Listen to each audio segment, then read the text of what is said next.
From being an orphan in Playcare to being adopted by the very owner of Playtime Co, a boy who finally felt loved, who finally had a family, only to later be treated like nothing more than a simple experiment.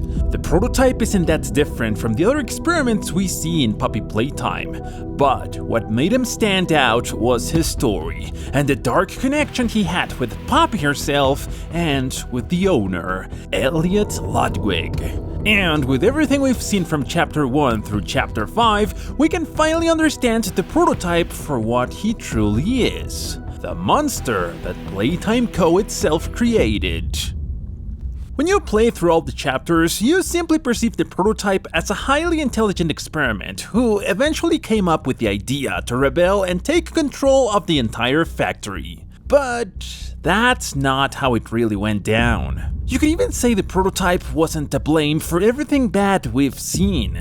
It all began when the original owner, Elliot Ludwig, was still alive and conducting his first experiments in order to achieve immortality. Back then, it wasn't just 1 or 20 test subjects. There were already hundreds of different experiments, mostly animals like rats, and most of them complete failures.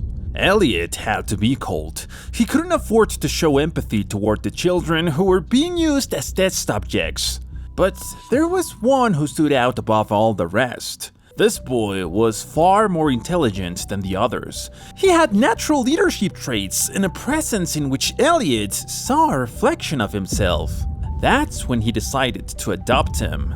The children at Playcare received a far more advanced education than kids in a normal school. That's why the experiment always seemed much more intelligent than the average child. But Elliot's new son seemed to have a gift.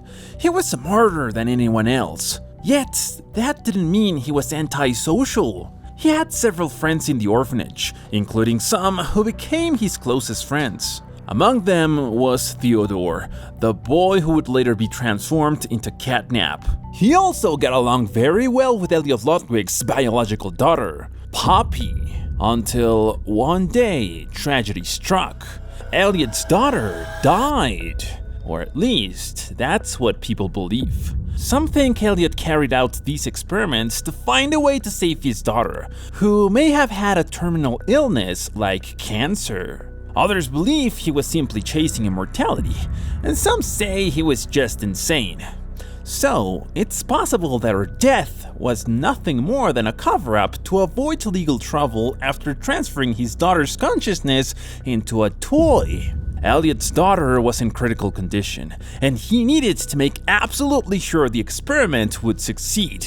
But for that, he needed someone who had already passed every prior test. Someone ready to undergo the procedure that would immediately save his daughter's life. The only boy who was ready at that moment was his adopted son. That's why he used him, to make sure everything would work and that his daughter, Poppy, could continue living. And that's how Experiment 1006 was born, who would later be called Ollie. With these new regenerative jail traits and reconditioning procedures, it seemed like almost everything was in place. It wasn't perfect, but now they knew what to do to make Poppy perfect. And that's how Elliot was able to save his daughter, or rather, create what would be known as Experiment 1007. The torture and pain Ollie endured had only one purpose: to save Poppy.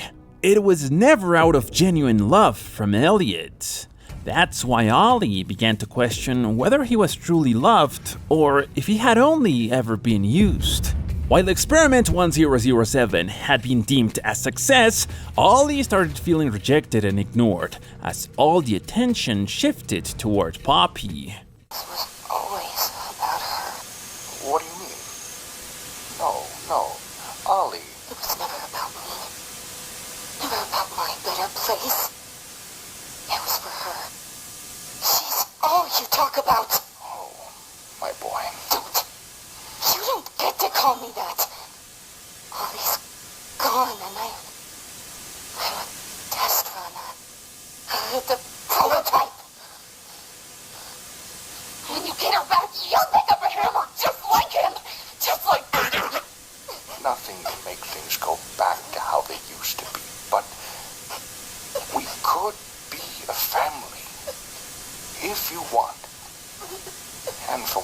worth it, I think you and her would get along really well. And as for your name, well, I can call you whatever you like.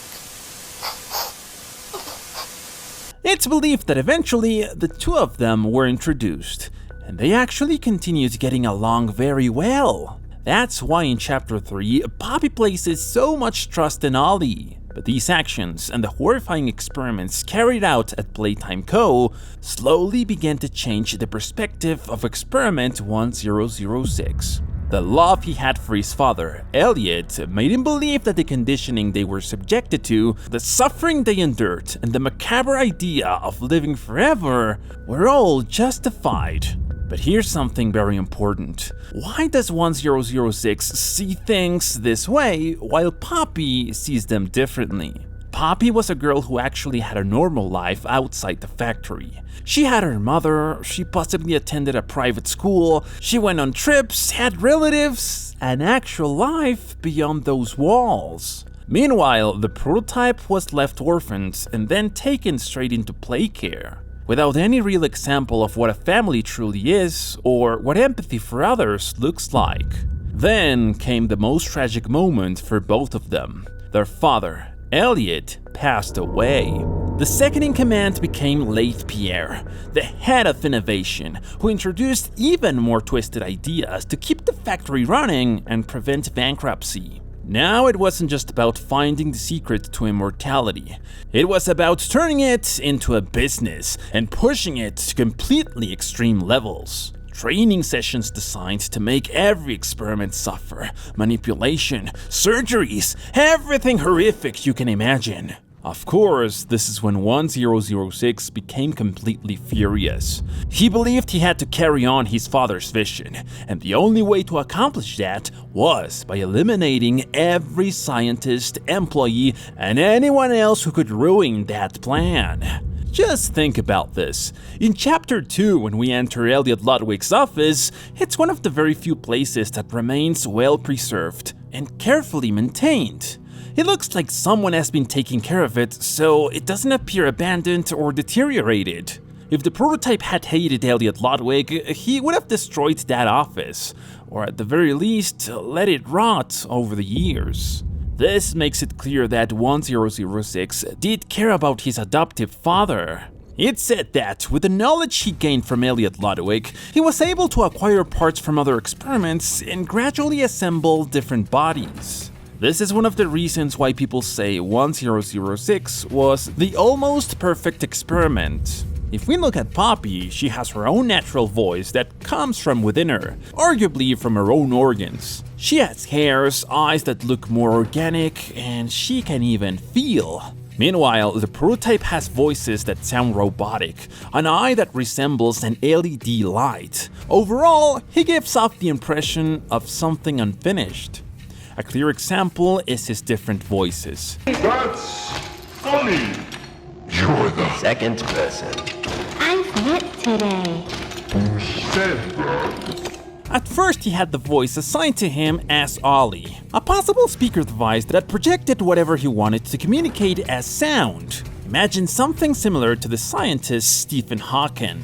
Over time, he began taking similar devices from other experiments, or perhaps he even created some himself. That's why we can also hear what sounds like Elliot Ludwig's voice coming from him, another sign that he truly cared about him. He took it very personally that he wasn't perfect, and he started taking parts from other experiments to theoretically make himself perfect. Now, with Pierre in charge, things at Playtime Co. began to change. Ollie and Poppy were separated, and Poppy no longer knew whether Ollie was still alive. Little by little, the prototype started forming a plan to free everyone from those who made them suffer. It was also during this time that he sought the help of his close friend, Theodore. He convinced him to join his cause, and it ultimately led to Theodore being electrocuted. After persuading several experiments, he managed to gather enough followers and set the stage for what will become the Hour of Joy, a massacre in which some experiments agreed to the plan. Others simply wanted to live together in harmony and peace, and some were so terrified that they chose to flee the factory altogether. 23 are missing. They went to the outside. They After the Hour of Joy, it seemed like everyone was finally living in harmony, that they would at last be free. But gradually, multiple issues began to surface. Food shortages, internal conflicts, and the prototype himself searching for a way to keep everyone inside the factory obedient to him so he could fulfill his father's mission. That's when he began to develop the idea that he'll build them a paradise, so they would never have to worry about dying one day and could simply exist and enjoy themselves. But to achieve that, he had to stop Poppy. As the only one who had experienced a different life, something beyond that of a simple orphan, she was able to convince many that the prototype's actions were not right. She said you could be free without committing massacres or exploiting others. While all of this was happening, the prototype was already planning ahead, building a much larger army that could help him accomplish his objective. This is when he revisited the rejected toy line, the Wrong Side Automals. He felt deeply connected to them, since they weren't perfect like the other toys. In fact, they became a crucial part of the story. Several scientists and even other individuals that the prototype despised were used by 1006 as test subjects, transforming them from human into toy. From there, he expanded to other toys. He turned Preston into Cat Bee and Gracie Green into Lily Lovebraids. And by the way, if you want a full story about Lily Lovebraids, we already have a video ready for you to check out. Since Poppy was like a sister to him, he didn't go straight to killing her. Instead, he locked her inside a glass case filled with the red gas used by catnap, the same gas that puts anyone who inhales it to sleep. He made sure to place warnings at the entrance so that anyone attempting any kind of extraction or rescue mission, as we saw in Project Playtime, would stay away and not interfere with the paradise he had created. And that's how he kept Playtime under his control for a long time, until his mind began to deteriorate even further. Anyone who had different ideas or refused to follow his orders was punished and made into an example for the rest. He ruled through fear. The concept of the Wrong Side Automals became so extreme that he would literally turn the skin off his victims or anyone who disobeyed him. This Inside Out as a symbol of punishment and a so-called new beginning. One of the clearest examples is Giblet, who during the Hour of Joy refused to kill several janitors who had nothing to do with the experiments. Just kill them and be done with it. I can't. I just can't. You can. You have to. No, They can't leave. And they can't stay.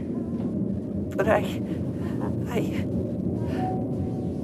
never wanted this. Because of that and other acts of disobedience, the prototype turned Giblet's skin inside out. What did he do to you? Don't worry about me. His ego kept growing, to the point where he began declaring himself their god. On one side, he had one of his closest friends, Catnap, worshipping him and building statues in his honor. On another, his loyal followers. And on yet another, the creations he himself had made. He believed he was fulfilling the message Elliot had left behind, to be happy and create a paradise right here on Earth. But the prototype never expected Player to arrive at the factory. It's still unclear exactly who sent the letter to Player. However, in the Wrong Side Out musical video, we saw that the one who drew the poppy flower outside Poppy's room was the prototype himself. So it had to be someone who survived to the Hour of Joy and survived all the new rules and changes imposed by the prototype. Possibly someone from the Joyless faction, the ones who escaped the factory during the Hour of Joy. From that point forward, the prototype was simply observing Player, testing his greatest followers and allies, Mommy Longlegs, Huggy Wuggy, and even his closest friend, Catnap. Anyway, friends, this is everything we know about the prototype up to this point. We'll have to wait for Chapter 6 to reveal more about his past and how he ended up with the body he has now. Do you have anything else to add? We'll be reading you in the comments.